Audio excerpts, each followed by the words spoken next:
जब हम सर्वाइकल के पेशेंट को ट्रीटमेंट दे रहे होते हैं तो 3-4 दिन तक तो आपने उन्हें कोई भी एक्सरसाइज नहीं करने के लिए बोलना है, यानी कोई भी एक्सरसाइज उनको घर पर नहीं करनी जब तक आप 3-4 दिन ट्रीटमेंट दे रहे हैं।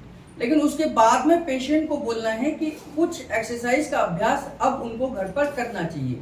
तो इस वीडियो में हम बात करेंगे कि हमें कौन सी एक्सरसाइज पेशेंट को बोलना है कि उन्हें घर जाकर सर्वाइकल की संबंधित समस्या है, नेक पेन है, नेक स्टिफनेस है, गर्दन की मूवमेंट में पेन है, तो 3-4 दिन के बाद जब उनको फर्क आना शुरू हो गया तो फिर उस समय पर उनको कौन सी एक्सरसाइज करनी चाहिए। क्योंकि हमें जानते हैं कि सर्वाइकल से निकलने वाली नर्व हमारे दोनों हाथों को कंट्रोल करती है, तो हम हाथों की एक्सरसाइज और गर्दन की एक्सरसाइज अगर हम करते हैं तो कहीं ना कहीं सर्वाइकल के मनकों को ठीक करती है, उनकी अलाइनमेंट को ठीक करती है। तो उसमें सबसे पहले आपने सीधे खड़े होना है, 1 से आधे फीट की दूरी पर आपने दोनों पैरों में गैप रखना है, उसका दोनों हाथों को सीधे रखना है, मुट्ठी बंद करना है और क्लॉकवाइज आपने घुमाना है, अंदर की तरफ मुट्ठी बंद कर आपने घुमाना है। ये 5 बार आप कर सकते हैं, 5 से 7 बार आप इसकी रोटेशन कर सकते हैं। इसके बाद ये एंटी क्लॉकवाइज दोनों ही आप बाहर की तरफ मुड़ेंगे, कोहनी बिल्कुल सीधी रहनी चाहिए, गर्दन बिल्कुल सीधी रहनी चाहिए, आपने ये ध्यान करना है।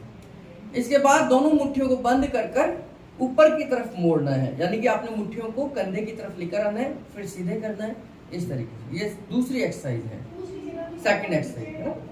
थर्ड स्टेप में आपने दोनों कंधों को ऊपर ही अपनी मुट्ठियों को बंद करना है और अपने दोनों हाथों को खोल देना है। अब आगे की तरफ आप मिलाते हुए कोहनी को लेकर आएंगे, ये आपने क्लॉकवाइज करनी, ये थर्ड स्टेप है, यानी कि तीसरी एक्सरसाइज है। जितना आप आगे की तरफ ला सकते हैं आपको दोनों कोहनियों को मिलाते हुए पीछे की तरफ जाना है ना? अब इसके अपोजिट जब आप 5 से 7 बार ये कर रहे होंगे तो फिर इसके अपोजिट अब आगे से लेते हुए पीछे की तरफ आना है, यानी कि दोनों कोहनियों को मिलाते हुए हमें पीछे की तरफ जाना है, दोनों कोहनियों को मिलाते हुए पीछे की तरफ जाना है। ठीक, ये भी 5-7 बार आप करेंगे। तो पहली एक्सरसाइज मैंने आपको क्लॉकवाइज बताई, एंटी क्लॉकवाइज बताई, दूसरी एक्सरसाइज मैंने आपको ये बताई, दूसरी एक्सरसाइज ये बताई, तीसरी एक्सरसाइज में मैंने आपको क्लॉकवाइज और एंटी क्लॉकवाइज बताई। फोर्थ एक्सरसाइज में आप यहीं से इनको सीधे कर लीजिए, जैसे आपने किसी दीवार पर हाथ रखे हुए हों ऐसे आपने कर लेने, और फिर इसके बाद क्लॉकवाइज आपने करना है, सर्कल बनाना है। जितना बड़ा सर्कल आप बनाते हैं उतना ही आपको फायदा होगा। लेकिन हाथ ऐसे रखने जैसे किसी दीवार पर आपने हाथ रखे हुए। इसके बाद में इसी को हम एंटी क्लॉकवाइज करेंगे, इसी को हम एंटी क्लॉकवाइज करेंगे। तो ये फोर्थ एक्सरसाइज है। फिफ्थ एक्सरसाइज में आपने लंबी गहरी सांस लेते हुए हाथों को लॉक करना है और सामने की तरफ खींच देना है।